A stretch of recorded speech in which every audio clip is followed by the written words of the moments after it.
रविंद्रनाथ टैगोर, नेताजी सुभाष चंद्र बोस, महात्मा गांधी, इन तमाम ने मिलकर फैसला किया कि वंदे मातरम के 2 स्टैंजा रहेंगे, उससे आगे नहीं पढ़ा जाएगा। तो क्या नरेंद्र मोदी महात्मा गांधी से ज्यादा अक्लमंद है? क्या नरेंद्र मोदी नेताजी सुभाष चंद्र बोस से ज्यादा इस देश का मोहब्बत करने वाला है? क्या नरेंद्र मोदी में इतनी इंटेलेक्चुअल कैपेसिटी है कि रविंद्रनाथ टैगोर के पास थी?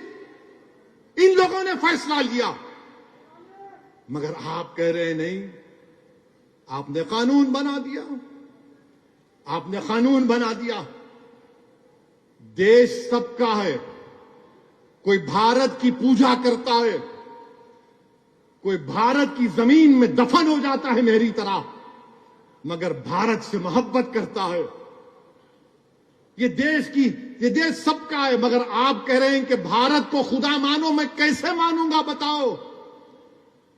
मैं तो जमीन और आसमान के खालिक को अपना रब मानता हूं। मैं तो ला इलाहा इल्लल्लाह बोलने वाला हूं और बोलता रहूंगा।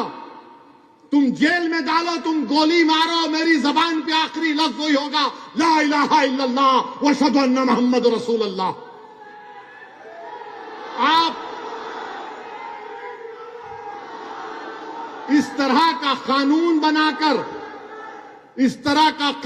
बनाकर बीजेपी, नरेंद्र मोदी, रविंद्रनाथ टैगोर, महात्मा गांधी, नेताजी सुभाष चंद्र बोस की तौहीन कर रहे हैं।